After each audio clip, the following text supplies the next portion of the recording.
Thank you for attending my presentation today. My name is Whitney Pittman, and I'm an oncology clinical pharmacy specialist at the Children's Hospital at OU Medicine. And today I'll be presenting on the role of mannitol in preventing cisplatin-induced nephrotoxicity.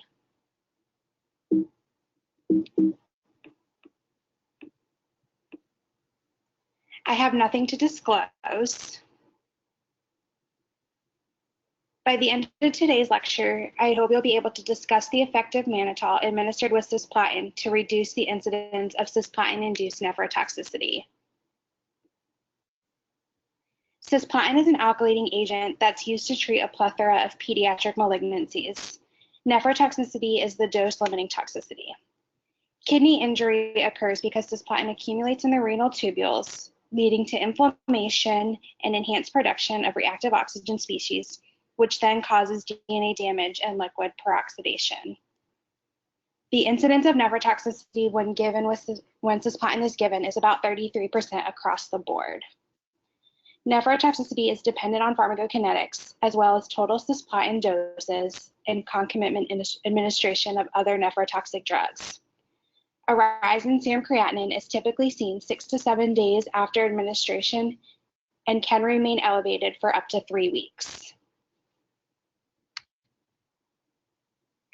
The risk of nephrotoxicity is decreased by using hydration and diuretics to decrease cisplatin's half-life and time to excretion of the drug. Mannitol is an osmotic diuretic that increases osmotic pressure of glomerular filtration, which leads to inhibition of tubular reabsorption, thereby increasing urinary output. To date, there have been about 8 studies that look at the use of mannitol when given with cisplatin. 5 have shown a potential benefit, and 3 have shown that mannitol has no role in reducing nephrotoxicity. Unfortunately, this data was conducted in adults, and it's limited in pediatric patients. This study was conducted during my second year of residency at Children's National Medical Center. We experienced a national shortage in October of 2017. Prior to this shortage, almost all cisplatin contained mannitol in the bag, and patients also received hydration with mannitol. After the shortage, we removed mannitol from all orders. This was a single center retrospective chart review. We decided to remove mannitol on October 1st, 2017, so the study looks at 1 year prior to that date and 1 year after.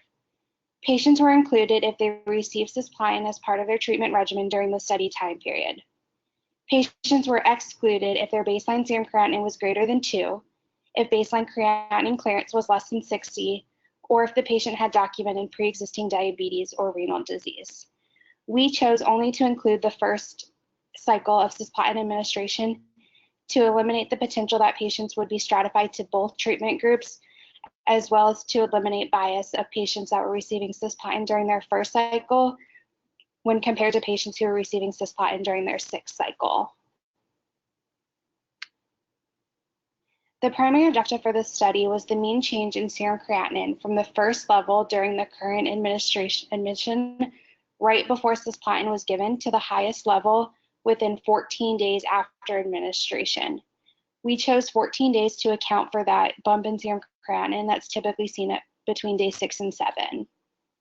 Secondary objectives were the incidence of acute nephrotoxicity, grade 2 nephrotoxicity, or grade 3 nephrotoxicity.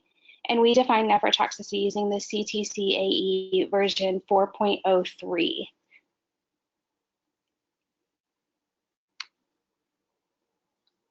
This chart shows baseline characteristics among all patients. 54 patients were included in analysis, 34 in the mannitol group and 20 in the no mannitol group. No patients were excluded. From this chart, we can see that the mean dose of cisplatin was 62.1 milligrams per meter squared in the mannitol group and 60.6 in the no mannitol group. The mean number of cisplatin doses was 1.9 in both groups. As you can see, there was no differences between groups when comparing them for data analysis.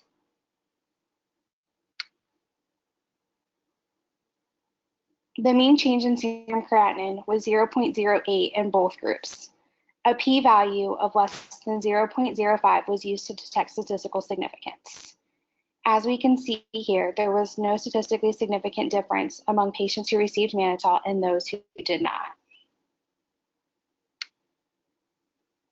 4 patients in each group had acute nephrotoxicity, which again was defined as an increase in serum creatinine more than 1.5 times baseline.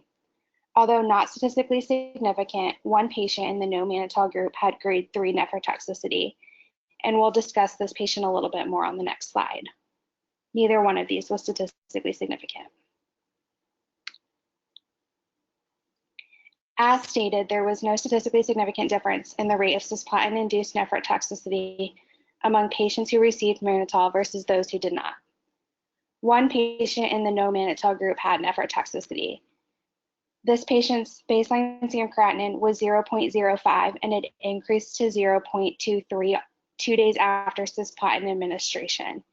So while the serum creatinine increased more than 3 times baseline, the creatinine clearance calculated using bedside Schwartz was over 100, and so we deemed this to be not clinically significant. The patient was also receiving ceftazidime and vancomycin at the time of cisplatin administration, and both of these drugs are known to cause a bump in serum creatinine, which could be why we saw that. The patient's kidney injury resolved, and it did not recur during subsequent cycles. One of the limitations to our study is that we only looked at the first cycle of cisplatin administration. Nephrotoxicity is generally seen during subsequent cisplatin cycles. So a future direction of this trial would be to look at all of the cycles and then compare them. Our study suggests no increased risk of cisplatin-induced nephrotoxicity with not giving mannitol with the first dose of cisplatin. Our next step is to standardize institutional protocols to not give mannitol going forward with cisplatin. A future direction for this trial is to trend labs during subsequent cisplatin cycles to see if patients do experience kidney injury later on in their treatment, and also to